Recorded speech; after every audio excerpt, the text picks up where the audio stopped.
Então, aí na sequência, como eu tava falando, agora eu vou especificar para você o que é a tal da tramitação simplificada e qual é o contexto para você que não viu o outro vídeo, porque tem um outro vídeo falando sobre o papel da AMB e da elite médica do conselho com relação a promoção da saúde no meio da pandemia, a guerra que eles instituíram contra os médicos formados no exterior. E agora eu vou contar, eu recomendo que você veja esse vídeo lá. E agora eu vou contar para você especificamente qual é o ponto de divergência da AMB e do Conselho Federal com relação aos médicos formados no exterior, tá? Vamos lá. Mas se você para agora para ver o outro se você não tiver inteirado no assunto, beleza? E depois você volta aqui e aí a gente continua. Então, saca só, o que é a tramitação simplificada e o que é... Como que está estruturado isso? Vamos raciocinar aqui no direito constitucional em perspectiva. Que essa é a minha ideia. Você vai olhar a realidade sob a ótica... Não é sob a ótica, mas é você usar...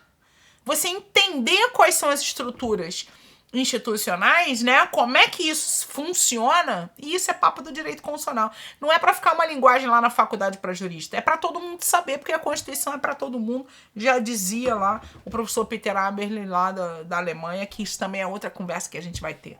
Então vamos lá. Qual é a questão relacionada? Por que essa perseguição com os médicos formados no exterior? E quem são essas pessoas e de onde elas vieram? O Brasil tem tratado internacional há muito tempo. Há muito tempo. Tratados internacionais de reconhecimento das instituições, seja em qualquer área, óbvio, porque o Brasil é comprometido com ciência, com pensamento científico, no plano teórico, assim, as instituições estão comprometidas com isso. Então, assim, existem inúmeros tratados internacionais dos quais o Brasil faz parte para a promoção da saúde, do progresso da ciência e tudo mais, e saúde está inserida nisso aí. Só que, historicamente... Nunca, a possibilidade de revalidação foi sempre relativamente tranquila. Até que, acho que talvez um pouco antes do governo Fernando Henrique, o lobby talvez da classe jurídica bastante e da classe médica no Congresso Nacional para que a revalidação do diploma de graduação fosse competência exclusiva das universidades públicas. Então foi exatamente isso que eles conseguiram lá na LDB. A LDB é de 96. Então, as universidades públicas são competentes, exclusivamente essa competência diploma de mestrado e doutorado qualquer um pode. Agora, de especialização lato sensu também. Agora, de graduação, somente as universidades públicas podem. É o que diz o 48 da LDB. Só que tem uma ressalva no parágrafo 2º dizendo o seguinte: ressalvados, né, os tratados internacionais, a reciprocidade dos tratados internacionais. Ou seja, revalida diploma considerando os tratados internacionais dos quais o Brasil faz parte. Por que as universidades arrancaram isso, né? As elites arrancaram isso lá do Congresso Nacional e assim ficou para quê? Para não revalidar. Por quê? Porque o MEC estabelecia regras gerais, e essa resolução era de 2001, de 2002, regras gerais que flexibilizavam muito, né, esse processo administrativo de revalidação. Então, a verdade é que as universidades simplesmente não revalidavam. Então, a universidade pública sempre foi um lugar da elite. Historicamente, é isso. Eu não fiz graduação em universidade pública. Eu fiz mestrado em universidade pública. Mas fiz numa época, porque foi 2014, de inclusão em que a realidade já era outra. Mas é nítido o preconceito de quem vende. Gente, é um outro mundo, entendeu? São feudos as universidades públicas. Assim, é incrível a mentalidade autoritária que está nas universidades públicas. Me desculpa a crítica, é isso mesmo. E vai rolar vídeo sobre isso. Vai me contando aí. Então vamos lá. E se você curtir, aí você deixa o like E deixa um comentário aí embaixo. Se você não curtir, você pode comentar, que eu não tenho problema de lidar com ideias contrárias. Pelo contrário, isso nos faz crescer. Agora, se você for agressivo, estúpido, aí esquece, porque eu não tô nessa vibe, sacou? Vamos conversar e vamos acrescentar, que é bem melhor. Construir. Para destruir, já basta o presidente e quem gosta dele aí, enfim, vamos lá. Voltando. Então, as universidades públicas são as detentoras dessa competência e seguem regras gerais que eram muito flexíveis. Então, o que aconteceu? Um tratado internacional que é muito importante, que é o Acordo Arcosul, que foi celebrado no governo Lula ainda, 2009, acho que ainda era governo Lula. Ele foi celebrado entre os ministros da educação dos países do Mercosul e que criaram agências. Vocês se lembram que tinha um papo de ENAD, de avaliação das universidades? Foi quando foi criado SINAIS, que era um sistema de avaliação, a lei é de 2004. Né? Então foram criados sistemas de avaliação nos ministérios de educação. Essa onda também foi em outros países, porque a ideia era qualificar. Pelo menos, gente, no plano teórico, era qualificar. A gente sabe que teve problemas com soltar um monte de dinheiro para as universidades privadas ofertarem cursos que... Mas o problema da qualidade de ensino, ele é uma luta dos ministérios da educação. E eu tenho que concordar que o sistema Arcosul é um avanço. Bom, e o sistema Arcosul, ele cria essa rede e qualifica essas universidades, faz exigências de nível alto para a garantia dessas universidades. E assim, o tratado é de 2008, ele foi reconhecido em março desse ano, ele foi internalizado, aí ganhou status de lei, a criação de agência, mas a regulamentação do MEC é de 2016, logo depois do impeachment, sai uma regulamentação do Conselho Nacional de Educação, regulamentando os processos de revalidação, e incluindo a seguinte regra: para as instituições oriundas do Acordo Arcosul, porque assim, na resolução número 3, artigos 10, 11 e 12, o artigo 10 diz o seguinte: os diplomas revalidados oriundos de instituições cujos diplomas tenham sido revalidados nos últimos 10 anos no Brasil terão tramitação simplificada. O que é tramitação simplificada? É exame de documentos, ponto, sem prova, sem complementação. E isso, a resolução número 3, é para qualquer carreira. Olha só. Aí, no artigo 11, aí tem desse programa ProUni e desse intercâmbio. Então, o reconhecimento do diploma ele é facilitado nesses casos. Claro, porque se o Brasil estimula que a pessoa vai estudar fora, então nada mais justo do que pegar e reconhecer, correto? Bom, e aí, o artigo 12, 10, 11, 12. O 12 diz que as instituições, os diplomas das instituições oriundos de instituições acreditadas terão tramitação simplificada, quer dizer, sem prova e sem complementação. E aí está incluído medicina, porque a resolução número 3 é regra geral. Até então, o revalida era portaria 278, tá? E tem uma de 2011.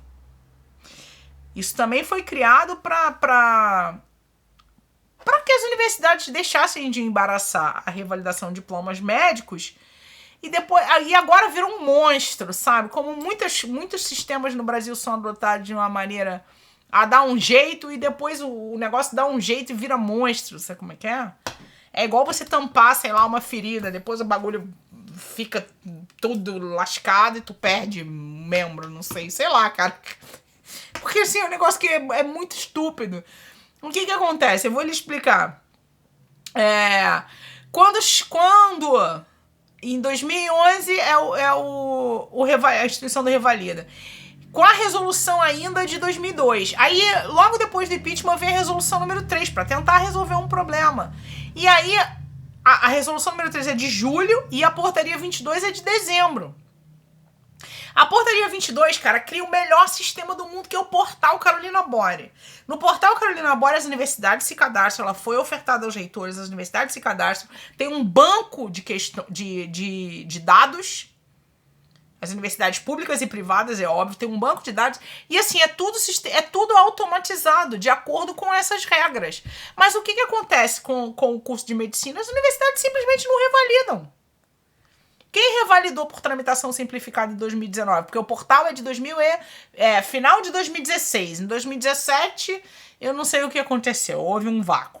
Em 2018, eles começaram a implementar e abrir vagas no portal devagarzinho. E quando chegou em 2019, você já tinha diploma revalidado por tramitação simplificada. O FMS, o FMG, a UEMA mesmo revalidou por tramitação simplificada no próprio portal. E o ano de 2019 foi o ano da corrida pela aprovação da lei do Revalida.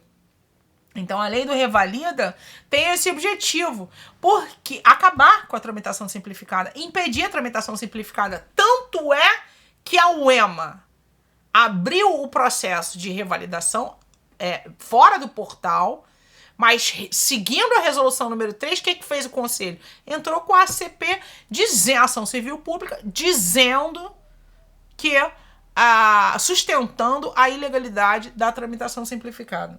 Dizendo que só pode ser, a revalidação só pode ser por lei. E, de repente, por conta da lei do Revalida, que foi aprovada no final do ano passado. E, de repente, o governo quer dar o Revalida. Mas, gente, o Revalida é um negócio monstruoso. Primeiro, é uma prova só para os médicos formados no exterior. Segundo, eles mesmos que têm que financiar completamente os custos da prova. Terceiro, é uma prova com a colaboração do Conselho. Se você considerar isso fora do contexto, você não vai ver nada demais. Nossa, que legal, o governo quer dar o Revalida. Mas se você for perceber isso numa perspectiva, e essa é a minha função aqui, é provocar reflexão. Não é para você engolir minha narrativa, é para você raciocinar. Você não precisa engolir minha narrativa, você não precisa nem concordar com ela. Mas é preciso raciocinar. Se você vir o contexto, quando você examina o contexto, você tem a certeza absoluta de que o Revalida é um golpe. Na acepção figurada da palavra, contra a tramitação simplificada. Tá aí o que o Conselho quer. Então entra com a ação civil pública e tudo mais. O que vai acontecer? O que pode acontecer? Qual vai ser a discussão? A lei, teoricamente, né? Teoricamente não. Tecnicamente, uma lei está acima da resolução. Mas acontece que a própria lei diz que é subsidiária e que a adesão é facultativa.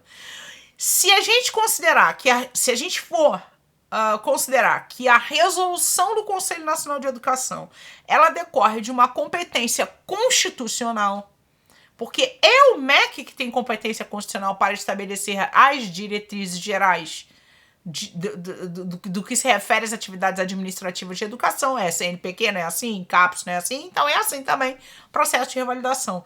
Eu vou entender que o Revalida ele só pode ser aplicado quando não cabe a tramitação simplificada. E aí a guerra está feita, porque aí essa conversa é na justiça. Não tem outra saída. Porque qualquer instituição que tentar seguir a lei do Revalida, ou seguir a tramitação simplificada, né, observar as regras do MEC e dar a tramitação simplificada, o Conselho vai perseguir. Mas a guerra só acaba quando termina, né, certo? E só termina nos tribunais superiores. Eles é que têm a última palavra. Bom, ou a gente aceita, mesmo criticando, que as instituições, elas têm a última palavra e tem que entubar e engolir seco mesmo sem concordar com as premissas, ou então a gente destrói a república. Não é o meu caso aqui. Aqui nesse canal, a ideia de construção. Não vem com esse papo de desmerecer ninguém, nem ficar esculachando ninguém, tá? E aqui é anti-Bolsonaro, ok? Porque é a antidestruição. Um sujeito que não respeita as instituições, não respeita a Constituição. Vou fazer um vídeo especial que eu publiquei na minha página em 2016. Foi 2016? Acho que foi 2016, falando das inconstitucionalidades, quando eu nem imaginava que um sujeito desse pudesse ser candidato. Tá bom? Só para deixar bem claro aqui minha posição. Mas eu também não vou ficar querendo conquistar adeptos porque eu tô sentando um pau no Bolsonaro, não. É para você sacar que o Bolsonaro foi apoiado por essa elite médica e a gente precisa entender quais são as verdadeiras intenções, porque eu ainda não sei qual é o problema real. Não, a gente sabe qual é o problema contra os médicos formados no exterior, não é a faculdade onde eles se formaram. É o fato de ter que dividir o mercado com eles, né? Mas isso também é outra conversa, beleza? Esse foi meu papo. Tem link aqui embaixo para você visitar o portal. Gente, no portal tem 4 anos de trabalho, de militância, em lives, na minha página no Facebook. Me segue no Insta. No Insta eu às vezes posto umas coisas curtas, uns vídeos, uns áudiozinhos de 1 minutinho. E eu tô lançando um podcast, eu vou divulgar também. Enfim, tô aí para trabalhar, para combater essa distopia. E a minha ferramenta é pôr o direito constitucional em perspectiva. Me apoia lá no Catarse, dá um joinha aqui, se inscreve no canal e a gente já se vê. Beleza?